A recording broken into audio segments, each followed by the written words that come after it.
तो इस बार Monday night Raw के ऊपर जो है एक्शन कम और बातें बहुत ज्यादा हुई हैं, जो कि मुझे काफी पसंद है भाई। अच्छा ड्रामा देखने को मिलता है जब बातें होती हैं और काफी नेक्स्ट लेवल के प्रोमो कट, तो वो हमें देखने को मिला। तो उसके ऊपर डिटेल में बात करते हैं कि भाई कैसा था Monday night raw. Heat energy के साथ मंडे नाइट रॉ की शुरुआत होती है। जे उस रिंग के अंदर आते हैं, जैसे ही वो कहने वाले होते हैं कि सैटरडे नाइट मेन इवेंट में जाने वाला हूं, और तभी यहाँ पर गुंथर आ जाते हैं और गुंथर रिंग के अंदर आकर कहते हैं कि मैं जानता हूँ तुम क्या कहने वाले हो, कि तुम चैंपियन बनने वाले हो, है ना। तो जे उसे कहते हैं हीट, हाँ मैं वही कहने वाला था, मैं सैटरडे नाइट मेन इवेंट में जाऊंगा, तुम्हें हराऊंगा और बन जाऊंगा नया वर्ल्ड हैवीवेट चैंपियन। जिसके बाद गुंथर कहते हैं कि हाँ हाँ तुम बस यही बातें कर सकते हो, लेकिन पिछले हफ्ते जब मैंने तुम्हें देखा था और उसके बाद अब जो तुम ये सब कर रहे हो, मुझे नहीं लग रहा है कि तुम कहीं से भी सीरियस हो, क्योंकि तुम किसी चीज के बारे में सीरियस होते ही नहीं हो। तभी जे उसको कुछ बोलने वाले होते हैं, लेकिन गुंथर कहते हैं कि नहीं नहीं तो रहने दे। पिछले हफ्ते मैंने तुझसे कहा था कि मैं तुझे एक्सपोज करूंगा as a tag team wrestler, कि तू एक टैग टीम रेसलर है बस और कुछ नहीं। और इस हफ्ते मैं तुझे कह रहा हूं कि मैं तुझे एक्सपोज करने वाला हूं कि तू एक्चुअल में क्या है। जब भी किसी को तेरी मदद चाहिए होती है तू वहां पर चला जाता है, जिमी को चाहिए होगी तो वहां पर चला गया, तेरे भाई रोमन को मदद चाहिए तू हमेशा जाता है, अगर सैमी ज़ैन को जरूरत होती है तू वहां पर होता है, और उसके अलावा अगर कोडी को भी तेरी जरूरत पड़ जाए तो तू उसके लिए भी चला जाता है। तो मेरी नजरों में पता है तू क्या है, तू सिर्फ एक यूजफुल इडियट है जिसका लोग इस्तेमाल करते हैं, और मैं एक्सपोज करने वाला हूं तुझे उस रात को। और ये देख रहा है, ये वर्ल्ड हैवीवेट चैंपियनशिप, ये सबसे प्रेस्टिजियस रिवॉर्ड है इस कंपनी का जो फिलहाल मेरे पास है, और तू सिर्फ इसके इतने ही करीब आ सकता है जितना तू अभी है, इससे ज्यादा नहीं। जिसके बाद ये उसको कहते हैं कि हीट, तूने जो भी कुछ कहा वो सब कुछ सही है, तूने पिछले हफ्ते जो कुछ कहा था वो भी सब कुछ सही है, तूने मेरे बारे में हर एक बात सही कही, लेकिन एक बात पता है क्या, देख रहा है ये लोग हमेशा मेरे साथ होते हैं, और मेरे साथ होंगे ये लोग जब मैं तुझे हराऊंगा वर्ल्ड हैवीवेट चैंपियनशिप के लिए, और मैं जीतूंगा और बनूंगा वर्ल्ड चैंपियन। और एक और बात, मैंने रेसलमेनिया को मेन इवेंट किया है जो कि तू अभी तक नहीं कर पाया है। जिसके बाद भाई गुंथर यहाँ पर अटैक कर देते हैं जे उसो के ऊपर, यानी कि भाई गुंथर यहाँ पर एक्सपोज करने आए थे जे उसो को, जे उसो ने एक्सपोज कर दिया गुंथर को भाई। आज तो यहाँ पर भाई सुपर किक लगाते हैं जे उसो और रिंग साइड पर फेंक देते हैं गुंथर को। उसके बाद गुंथर अपनी वर्ल्ड हैवीवेट चैंपियनशिप लेकर निकल लेते हैं, और जे उसो के मुंह से खून निकल रहा होता है भाई। तो भाई अब इस प्रोमो के बाद मुझे मैं इस मैच के लिए इंटरेस्टेड हूँ भाई, काफी मजा आएगा भाई। वेल इसके बाद जो है कोफी किंगस्टन और जेवियर वुड्स होते हैं बैक स्टेज में, उन्हें JBL मिलते हैं और कहते हैं कि एक बंदा जो हमें समझेगा, तुम समझ सकते हो क्योंकि तुमने भी तो ऐसा ही किया ना, अपने दोस्तों को धोखा वगैरह दिया है, तो ये पैसे रखो, तुम तो पैसे के ही पुजारी हो, है ना।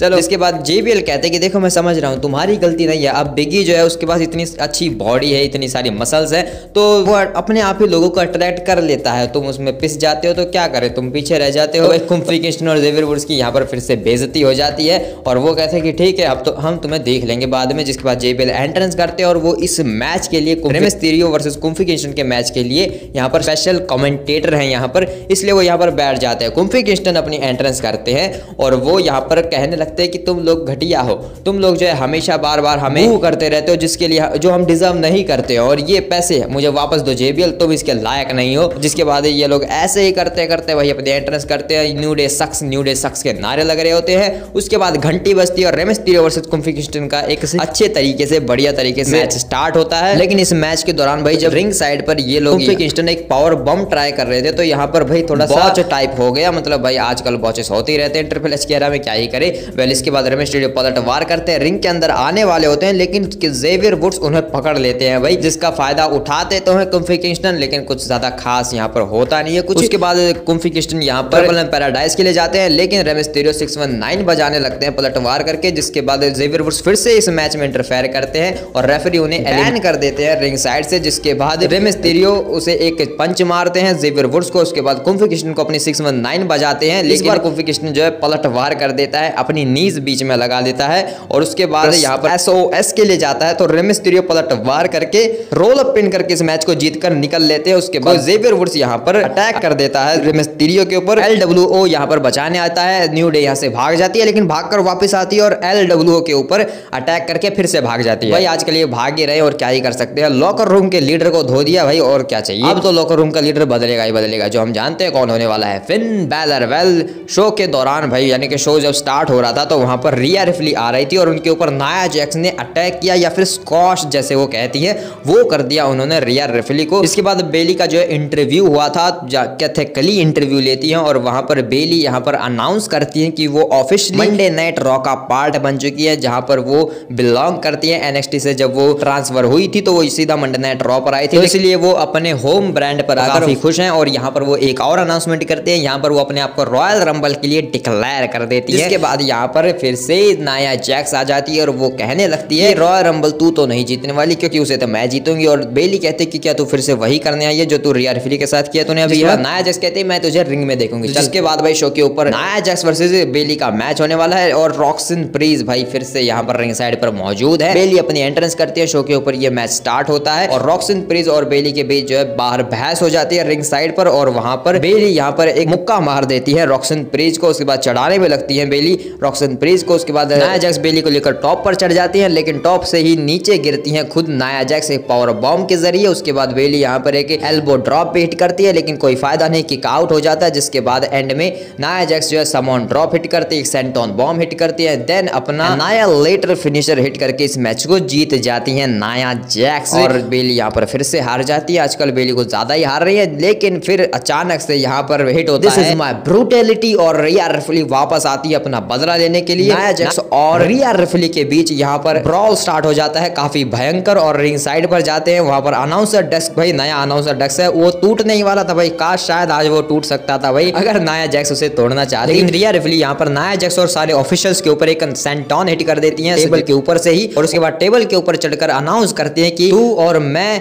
होगा सैटरडे नाइट मेन इवेंट में ये मैच। तो यहाँ से ये मैच जो है सैटरडे नाइट मेन इवेंट के लिए ऑफिशियल हो जाता है जो कि अच्छी बात है। वेल वैसे भाई पेंटा का डेब्यू हुआ था भाई, उन्होंने चैट गेबल को हरा दिया तो इसीलिए भाई चैट गेबल से यहाँ पर कैथेकली अगेन इंटरव्यू लेती है जहां पर चैट गेबल ये कहते हैं कि देखो मैं कुछ मास्टरी करना चाहता हूं इन सारे लूचा लिब्रेस के ऊपर, उसके लिए डोमिनिक मेरी मदद करेगा। और ईवी नाइल कहते हैं कि वो रॉयल रंबल जीतना चाहते हैं या फिर कोई चैंपियन बनना चाहते हैं, मिड कार्ड चैंपियन भी बन जाएंगे तो कोई तो चलेगा भाई। और जो हमारे क्रीड ब्रदर्स होते हैं वो काफी पते की बात कहते हैं कि हमें जो है टैग टीम चैंपियन बनना है और वॉर रेडर्स को धराशायी करना है। चैट गेबल कहते हैं कि हम ये सब करेंगे। Well last Monday night raw पर जो ब्रोकन एरो हिट किया था भाई डेमियन प्रीस्ट ने फिन बैलर को जिस तरीके से बजाया भाई, तो फिन बैलर तो भाई आता है पता ही नहीं है भाई उनके कहां पर हैं वो। इसी के ऊपर जजमेंट डे बैक स्टेज में बात कर रही होती है, वहां पर डोमिनिक से आकर चैट गेबल मिलते हैं और कहते हैं कि तुम मुझे कुछ स्पेशल ट्रिक देने वाले थे ना लूचा लिब्रेस। इसके बाद डोमिनिक मिस्टीरियो यहाँ पर उसे दे देते हैं एक पर्ची और पता नहीं भाई उसमें क्या है, लेकिन चैट गेबल यहाँ पर जजमेंट डे को थैंक यू बोल के चले जाते हैं। जिसके बाद जेडी मैकडोनाल्ड पूछते भी हैं कि तुमने क्या दिया है इसे। तो डोमिनिक कहता है कि काफी लंबी कहानी है छोड़ो। लिव मॉर्गन यहाँ पर आती है और वो कहती है जेडी तुम दोनों जाकर अब टैग टीम टाइटल्स वापस लेकर आओ जजमेंट डे में। जिसके लिए जेडी यहाँ पर बात करने के लिए चले जाते हैं और लिव मॉर्गन भाई अपने डोमिनिक मिस्टीरियो को लेकर निकल लेते हैं यहाँ से। कार्लिटो वो देखकर भाई काफी हैरान होता है, बस भाई खुद के मजे ले रहा था भाई, खुद की सेटिंग करने पे तुला हुआ है लेकिन हो नहीं रही भाई उससे। पहले यहाँ पर पीट डन यानी कि बुच अपनी एंट्रेंस करते हैं और उनका मैच होने वाला है अगेंस्ट पैंथा। बुच यहाँ पर रिंग के अंदर आते हैं और वो प्रोमो कट करते हैं क्योंकि सब उन्हें बुच बुच नारे चिल्ला रहे होते हैं कि भाई तू तेरा नाम बुच है, तो वो यहाँ पर कहते हैं कि मेरा नाम पीट डन है, मुझे मेरे असली नाम से बुलाओ कमीनो, समझे। जिसके बाद यहाँ पर पेंटा अपनी एंट्रेंस करते हैं। उसके बाद पेंटा वर्सेस बुच का ये मैच स्टार्ट होता है शो के ऊपर और पेंटा जो है अपनी काफी बढ़िया मूव्स अपनी स्किल्स का इस्तेमाल करते हैं और हमें दिखाते हैं बढ़िया बढ़िया मूव्स। वो अपनी सुसाइड डाइव हिट करते हैं, रिंग के अंदर आते हैं कि one handed power bomb hit करते हैं, वही रोमन वाला भाई वैसा सेम वे में, ठीक है। और उसके अलावा यहाँ पर एंड में अपना ज़ेरो अमीगो करके अपना पेंटा ड्राइवर हिट करते हैं और इस मैच को जीत जाते हैं। और भाई ऑनेस्टली मैं बताऊंगा इसका जो डेब्यू मैच था वो काफी बढ़िया था भाई, चैट गेबल वर्सेस जो पेंटा हुआ था वो काफी बढ़िया था भाई। ये वाला मैच भी जो है कुछ ज्यादा खास तो नहीं था, मतलब ठीक ही था बस, ऐसा मैं कह सकता हूँ। लेकिन भाई पेंटा की पोटेंशियल का जो है काफी अच्छे से यूज होना चाहिए क्योंकि भाई एक तो मुझे ये थोड़ा सा बुढ़ा टाइप लगता है, पता नहीं क्यों भाई, लेकिन मुझे ऐसा लगता है कि जैसे इसकी एज जो है थोड़ी ज्यादा है और जो इसका जो गिमिक है ना भाई वो थोड़ा रामना वाला है भाई, इसको भाई अंकल हाउडी के साथ आना चाहिए जहां तक मुझे लगता है। मतलब भाई सीधी सी बात ये है कि पेंटा जो है अभी तक मुझे जो है उस तरीके से इंप्रेस नहीं कर पाया जितना मैंने इसके बारे में सुना है भाई। तो पता नहीं भाई क्या हो रहा है, वो बात अलग है कि भाई WWE में आकर सबका कचरा हो जाता है, कोई बात नहीं भाई। इसके बाद कथकली जो है वो शेमस का इंटरव्यू लेती है भाई। शेमस यहाँ पर कहते हैं कि मैंने बहुत कुछ किया लेकिन मैं ग्रैंड स्लैम चैंपियन नहीं बनाऊं, लेकिन मैं बनूंगा इस बार, तुम देख लेना। जहां पर ब्रॉन ब्रेकर आ जाते हैं और वो ये कह देते हैं कि देखिए टाइटल देख रहा है ये सिर्फ मेरा है और तू ना मेरा एक फेवर ले, तू रिटायर हो जा, यही तेरे लिए अच्छा है। जिसके बाद यहाँ पर शेमस धक्का दे देते हैं ब्रॉन ब्रेकर को और ब्रॉन ब्रेकर हंसते हुए यहाँ से चले जाते हैं और शेमस भी थोड़े से मुस्कुरा देते हैं। इसके बाद लुडविक काइजर का इंटरव्यू लेती है यहाँ पर जैकी रेडमान, और यहाँ पर लुडविग काइजर कहते हैं कि सबको टाइटल चाहिए, सबको टाइटल चाहिए, लेकिन मैं भी टाइटल लेकर आऊंगा, टेंशन मतलब मैं चैंपियन बनूंगा इस बार, मैं हमेशा A+ लाता हूँ। और दूसरी बात, तुम्हारा टाइम खत्म हो गया जैकी, तो मैं चला यहाँ। जिसके बाद यहाँ पर वो चले जाते हैं और उसके बाद शो के ऊपर आती है PFC और उसके बाद डैमेज कंट्रोल, क्योंकि इनका एक टैग टीम एक्शन देखने को मिलता है। और ऑफ कोर्स नॉट भाई, हर बार की तरह काफी बढ़िया वुमेन्स रेसलिंग मैच हमें देखने को यहाँ पर मिलता है, जिसमें काफी घसड़ पसड़ भी होती है। रिंग साइड के ऊपर डकोटा काई सोनिया डेविल के ऊपर अटैक करती है और डकोटा काई के ऊपर सीना बेसलर अटैक करती है। रिंग के अंदर जोई स्टार्क सुपर किक और उसके बाद अपना फिनिशर हिट करती है इयो सकाई के ऊपर, लेकिन इयो सकाई यहाँ पर किक आउट कर देती है। उसके बाद सीना बेसलर आकर कोने एक पला क्लच हिट करते हैं, लेकिन पलटवार होता है। देन इयो सकाई लगाती है अपना फिनिशर मूलसॉल्ट फिनिशर, उसके बाद इस मैच को जीत जाती है इयो सकाई और डकोटा काई। जिसके बाद सैमी ज़ेन काफी उदास से होते हैं, पता नहीं उन्हें क्या कहना है। लेकिन अगर तुम यहाँ पर थोड़ा सा ध्यान से पीछे देखोगे भाई सैमी ज़ेन के, तो यहाँ पर कोई दो महिलाएं बतिया रही हैं आपस में, जिसमें से एक तो ऑफ कोर्स नॉट भाई मैक्सिम डुपरी और दूसरी कौन है भाई, नटालिया है या फिर कौन है भाई, मुझे अच्छे से समझ नहीं आ रहा, तुम बताना कमेंट में। पहले इसके बाद जैकी रेडमान अगेन इंटरव्यू लेती हैं कैरियन क्रॉस का। यहाँ पर कैरियन क्रॉस से वो पूछते हैं कि आपके लिए अब आगे क्या है। कैरियन क्रॉस कहते हैं कि देखो, पहली बात तो मैं सेथ रॉलिंस को देख रहा हूँ, मैं जो है सैमी ज़ेन को देख रहा हूँ कि वो लोग क्या कर रहे हैं, मैं उनके अंदर के असली चीज को देख सकता हूँ कि वो लोग क्या हैं। सैमी ज़ेन जो है काफी अच्छा बंदा है और मेरी बातों को पॉइंट आउट कर लो, इनकी असलियत जरूर जल्दी सामने आने वाली है। जैकी रेडमान कहते हैं कि देखो अभी सैमी ज़ेन आने ही वाले, तो आप सुन सकते हो उन्हें। इसके बाद सैमी ज़ेन यहाँ पर रिंग के अंदर आ जाते हैं और यहाँ पर वो एक प्रोमो कट करते हैं, जिसमें वो यहाँ पर पहले तो सबका शुक्रिया अदा करते हैं उनका गाना गाने के लिए। जिसके उसके बाद वो कहते हैं कि देखो, काफी सारे लोग होते हैं जो सपना देखते हैं एक रेसलर बनने का, उसके बाद वो रेसलर बन भी जाते हैं, प्रोफेशनल रेसलिंग में आ जाते हैं। उसके बाद जो है उसमें से बहुत ही खुश नसीब होते हैं जो WWE के सुपरस्टार बन जाते हैं, और WWE सुपरस्टार्स में से ही बहुत ज्यादा खुश नसीब होते हैं वो जिन्हें टॉप टियर में आने का मौका मिलता है। और वो मैं कर चुका हूँ, मैं सब कुछ कर चुका हूँ, मैं टॉप टियर लिस्ट में हूँ और मैंने मेन इवेंट किया है रेसलमेनिया को, वहां पर चैंपियन बना हूँ। मेरा एक बहुत ही सक्सेसफुल करियर है और एक काफी अच्छी लाइफ है, और अब मुझे जो है किसी और चीज की जरूरत नहीं है, ना ही किसी चैंपियनशिप की जरूरत है। लेकिन उनमें और मुझ में पता है क्या फर्क है, वो जो टॉप लिस्ट में सुपरस्टार्स हैं, ड्रू मैकिंटायर, सेथ रॉलिंस, और मुझ में क्या फर्क है, वो लोग वर्ल्ड चैंपियंस है और मैं नहीं। मुझे उसकी कोई जरूरत नहीं है, लेकिन मुझे वो चाहिए क्योंकि मैंने उसका सपना देखा था, वही सपना लेकर मैं यहाँ पर आया था और अभी तक मैंने वो उसे लिया नहीं है। मैं जाने वाला हूँ रॉयल रंबल में और जीतने वाला हूँ रॉयल रंबल को, उसके बाद मैं रेसलमेनिया में जाऊंगा और चैंपियन बनने की इच्छा है मेरी, और मैं ये करूंगा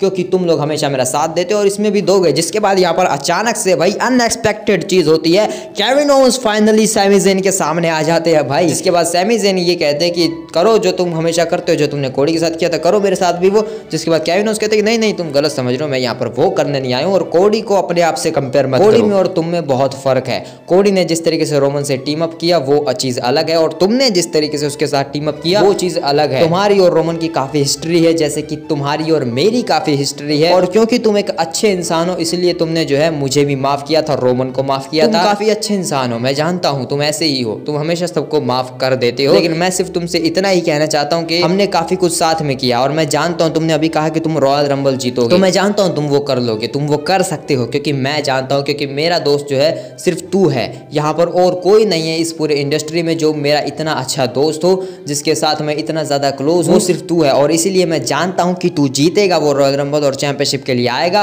तो यहाँ पर देख, मेरे पास है विंग्ड ईगल चैंपियनशिप, और रॉयल रंबल के बाद मैं ही रहूंगा तुम सबका असली चैंपियन। जिसके बाद मैं बस यही देखना चाहता हूँ कि तू अगर जीते और तू और मैं एक साथ रिंग शेयर करें, उसमें काफी मजा आएगा। और दूसरी बात, तू हमेशा सबकी मदद करता है, तो मैं जानता हूँ जैसे तू रोमन रेंस के साथ उसके पीछे हमेशा खड़ा रहता है, तू मेरे साथ और मेरे पीछे भी हमेशा खड़ा रहेगा। और ये कहकर यहाँ से केविन ओवेंस चले जाते हैं। तो भाई सैमी ज़ेन भी सोच में पड़ चुका है कि ये कहना क्या चाहता है भाई, मतलब ये कहना चाहता है कि भाई कोडी रोड्स को आके बजा दे और मुझे चैंपियन बनवा दे। वाह भाई वाह। तो देखते हैं कि भाई सैमी ज़ेन क्या इरादे रखते हैं। वेल सैमी ज़ेन इसके बाद बैक स्टेज में जाते हैं, स्टेज में वो मिलते हैं सेथ फ्रिकन रॉलिंस से, और सेथ फ्रिकन रॉलिंस से वो कहते हैं कि तूने सुना ना मैंने वहां पर क्या कुछ कहा, वो सब मैंने कह दिया कि मैं रॉयल रंबल जीतने वाला हूँ, और वो सिर्फ तेरी वजह से, क्योंकि तूने मुझे पिछले हफ्ते रियलाइज करवाया कि मैं क्या कर सकता हूँ, मुझे क्या करना चाहिए, तो उसके लिए तो तुम्हारा बहुत बहुत शुक्रिया। और सेथ रॉलिंस भी कहते हैं कि मैं भी काफी खुश हूँ कि तूने वो किया और तू वो कर सकता है, मैं जानता हूँ, लेकिन एक बात याद रखना, वो रॉयल रंबल है, एवरी मैन फॉर हिमसेल्फ होता है वहां पर।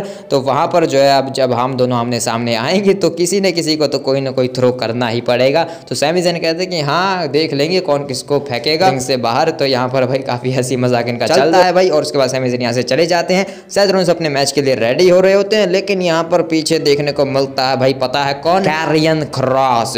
तो भाई जहां तक लगा था कि शायद इसकी नजर सैमी ज़ैन के ऊपर है, लेकिन नहीं भाई, इसका निशाना तो सेथ फ्रिकिन रॉलिंस है भाई।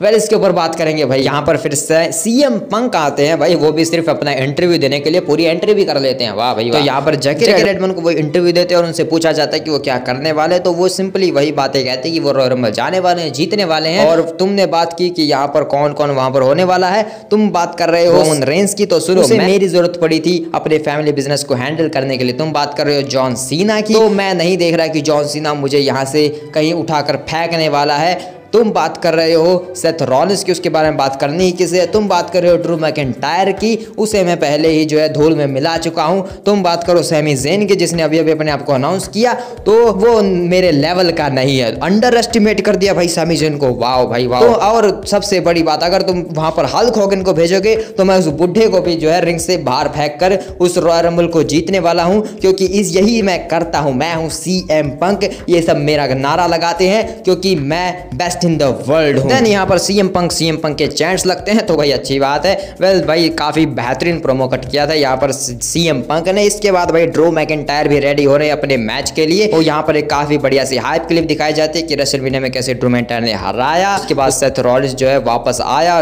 ड्रू मैकिंटायर सेथ रॉलिंस के पीछे पड़ा रहा, और एक राइवलरी जो है रिन्यू होने वाली है, रेसलमेनिया का रीमैच होने वाला है, Drew McIntyre versus Seth freaking Rollins को हाइप अप कर दिया जाता है। सेथ रॉलिंस अपनी एंट्रेंस करते हैं और उसके बाद ड्रू मैकिंटायर भी अपनी एंट्रेंस करते हैं, और वो अपने वही कपड़े पहनकर आते हैं जो उन्होंने रेसलमेनिया में पहने थे भाई, यानी कि जो उनकी बीवी नसीले थे, हाँ भाई। जिसके बाद यहाँ पर ये मैच स्टार्ट होता है, चॉप्स के साथ स्टार्ट होता है। सेथ रॉलिंस यहाँ पर चॉप बजाते हैं, लेकिन ड्रू मैकिंटायर पलटवार करते हैं। सेथ रॉलिंस यहाँ पर दूसरी सुसाइड डाइव हिट करने जाते हैं रिंग साइड पर, लेकिन ड्रू मैकिंटायर सेथ रॉलिंस को पकड़कर एक overhead belly to belly suplex देकर अनाउंसर्स टेबल के पीछे फेंक देते हैं सेथ रॉलिंस को। उसके बाद रिंग के अंदर लाते हैं और चिल्लाकर सेथ रॉलिंस को कुछ ना कुछ कहते रहते हैं कि तेरी गलती है, लेकिन सेथ रॉलिंस भाई पलटवार करते हैं। वहां पर उसे पॉट्स में देकर मारते भाई, तीनों पॉट्स के अंदर देकर मारते, उसका हाथ भी तोड़ देते। उसके बाद spring board knee strike hit करते हैं, और देन एक और नी स्ट्राइक हिट करते हैं। उसके बाद अपना स्प्रिंग बोर्ड सेंटॉन भी हिट करते हैं। सेथ रॉलिंस काफी रफ्तार वाले बंदे हैं भाई, टॉप रोप पर ले जाती है, वहां से सुप्लेक्स हिट करते हैं और फैल्कन एरो के लिए उठाते हैं, तो पलटवार करके खुद Drew McIntyre falcon arrow hit कर देते हैं और किक आउट हो जाता है। Of course not. Seth Rollins storm के लिए आते हैं, तो यहाँ पर बस्टर हिट होता है।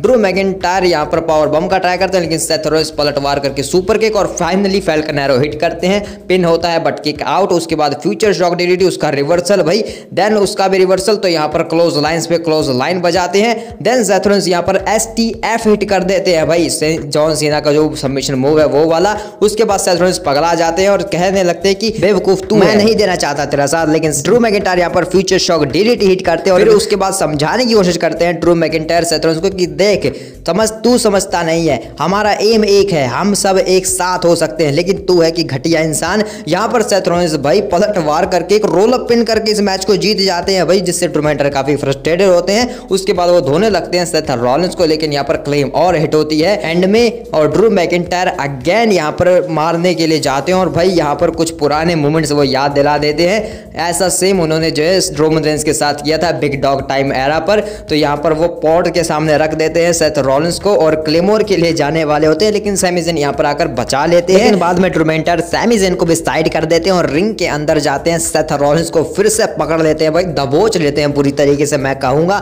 और वो टर्न बगल्स के बीच में उसे पकड़ लेते हैं। लेकिन यहाँ पर अचानक से सैमी ज़ैन आते हैं और ड्रू मैकिंटायर हट जाते हैं और सीधा हलवा किक खाते हैं सेथ रॉलिंस भाई। तो सेथ रॉलिंस को यहाँ पर हलवा किक पड़ जाती है मिस्टेकली, जिसे देखकर भाई ड्रू मैकिंटायर तो काफी खुश होते हैं और सैमी ज़ैन हैरान परेशान कि ये मैंने क्या कर दिया भाई, सेथ रॉलिंस नीचे पड़े हुए हैं। उसके बाद सैमी ज़ैन समझाते हैं कि देखो भाई मैंने गलती से किया, मैं तुम्हारे ऊपर एम नहीं कर रहा था, गलती से हुआ है। तो सेथ रॉलिंस भी कहते हैं कि ठीक है मैं समझ रहा हूँ तुमसे गलती हुई है, तुम मेरी मदद करने आए थे मैं जानता हूँ, लेकिन आगे से जरा ध्यान रखना ठीक है, हेल्प करने आओ तो तुम हेल्प करो, बैंड मत बजाओ। ये सब बातें ऑफ एयर में हुई थी, लेकिन ये जो शो है यहाँ पर खत्म हो गया था इस मिस्टेक टेक के साथ। वेल कैथेकली ने भाई एक बार आई वॉर रेडर्स का भी इंटरव्यू लिया था जिसमें वो अपने नेक्स्ट अपोनेंट्स के लिए तैयार है। और लोगन पॉल ने भी यहाँ पर जो एक फुटेज जारी की थी भाई, जिसमें वो अपने आप को और स्टैब्लिश करना चाहते हैं। वो चाहते हैं 2025 में और बड़ा सुपरस्टार बनना। तो अगले हफ्ते जो है रॉ के ऊपर लोगन पॉल रिटर्न करने वाले हैं, वापस आने वाले। क्या मतलब भाई, फिर से जो है टिकट लेकर ऑडियंस के बीच बैठने वाला है लोगन पॉल, जैसे रॉ नेटफ्लिक्स से डेब्यू पर था भाई। वेल वॉर रेडर्स भी जो है अपने टाइटल्स डिफेंड करेंगे against Dominik Mysterio and JD McDonald. और उसके अलावा अमेरिकन नाइटमेयर कोडी रोड्स अगली मंडे नाइट रॉ के ऊपर पधारने वाले हैं। तो भाई हाँ भाई, दिख चुका है डब्ल्यूडब्ल्यूई को कि डेब्यू के पास बाद जो है कुछ ज्यादा खास चल नहीं रही है रॉ की रेटिंग से। तो शायद इसीलिए जो है अब अमेरिकन नाइटमेयर कोडी रोड्स आने वाले। वैसे उसके आने से भी क्या कौन सा रेटिंग में फर्क पड़ जाएगा। वेल अगले हफ्ते के लिए यही सब कुछ है। तो अपने दोस्त सैमी ज़िन से बात करने आने वाले हैं, लेकिन भाई उसके लिए तो वो ऑलरेडी लेट हो चुके हैं क्योंकि केविन ओस ऑलरेडी सेटिंग करके जा चुका है। हमारे क्या थॉट्स हैं इन सब चीज़ों के ऊपर मुझे कमेंट में बताओ। मिलते हैं किसी और वीडियो में, तब तक के लिए बाय बाय।